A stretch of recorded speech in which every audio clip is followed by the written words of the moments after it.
Control is the latest album from Milo Greene. We are fortunate to have Marlana and Graham join us on the program. Guys, welcome back to San Francisco. Thank you. You guys were with us years and years ago in a little art gallery in the Potrero Hill area, singing in front of this lovely painting of Michael Jackson with a lion head. Yeah. You remember that? I was kind of hurt that we didn't get to keep any of those glitter paintings. I wanted that for my house, but I guess we're back here with you anyway, so it didn't hurt that bad. I'm sorry. It's okay. It's a little expensive. You didn't give me your phone number. We're worth it. We're worth it. You got to put a little bit of an investment. Well, Okay. maybe after the interview. Okay. Yeah. Okay. We'll see how it goes. It's been a while. 3 years. It's been a while. And we're back. I know. We do that way too much. Yeah. Cut my life. Into pizzas. I'm sure we could just do this all night long. Yeah.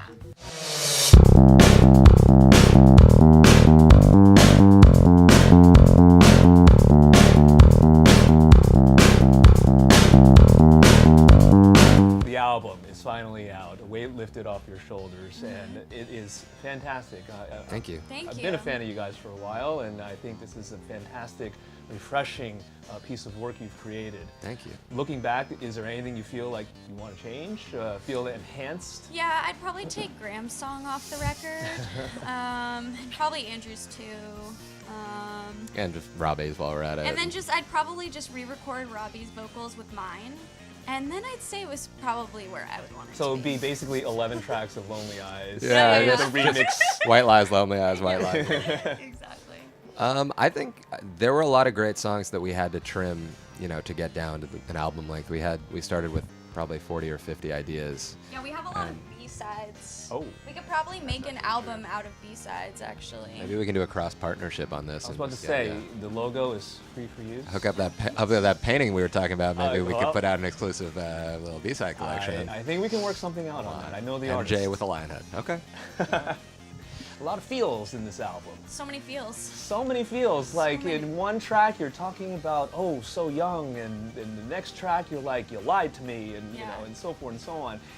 What was it like when each one of you presented each of these type of topics? It was like all the guys were just like, oh great, another song about so-and-so. Marlana, way to go, I think Marlana kind of set the lyrical tone with a lot of those sentiments, and then kind of the songs that the rest of us contributed, they felt cohesive with those, were the ones that ended up being in the album mix, because we're a band that really likes an album to feel cohesive from start to finish, and I think the songs just kind of naturally meshed with each other, despite their slight differences. Yeah, it's definitely a breakup record for sure, but we wanted it to be also like up-tempo and fun, so it's like a hybrid of that, I think. Right.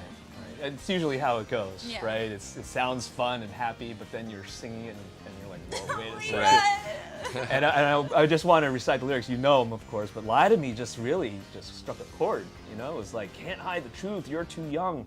I made strong both, nobody knows. Like, it's just like, you want what I'll never be. Deep stuff. Yeah, I think we all, I got burned. I got burned so hard. in the time since our first record, we all, after touring for 2.5 years, kind of had relationships that came to their conclusions, and we kind of re-assimilated into our lives in Los Angeles and figured out how to be home for a little bit, and now we're on the cusp of starting the tour cycle again and being in a van for the next year or two of our lives, and it's kind of realizing that relationships ended and trying to come to terms with how to even engage with them to begin with as 20-somethings in a band where we're touring all the time. Yeah. So I think there's a lot of those sentiments in there. Well, you're on the right path. Of course, every songwriter and artist is inspired by what's going on in their lives. The greatest example is Sam Smith, picking up all those Grammys and giving a shout out to the guy that broke his heart. Right. So who knows? Yeah. Right. Be giving a shout out to somebody in my own band. I was about to maybe. say, I don't yeah. know. How many people are you going to give shout outs to if the, Wink, if wink. the accolades come? Wink, wink. It's not Graham though. Let's see. Yeah. One of the But we did share a bed last night though. Oh. I put a pillow barrier. There was nothing cool. Graham has a tendency of like wanting to cuddle with whoever is next to him. We have quite a In few my stories. sleep, In- like I'll in his wake up sleep, yeah. and You really? spooning. Yeah. You've definitely held Andrew's hand a couple times. You were like bear hugging me one night, and I couldn't stop laughing because I couldn't like get you to move, and I had to like be, Graham, get off, and you I have kind of lots just of cuddling dreams. Yeah. They're usually like puppies and just, so. Yeah. Well, thanks so much for your time, guys. Thanks very of much. course, thank Next you. time you're around in San Francisco, let's try to get you in a little acoustic set, and I'll try to dredge up another painting. That's what I was waiting for. Okay, good. It all comes back to that. Always does. Full circle. Cool. All right, Control is the album.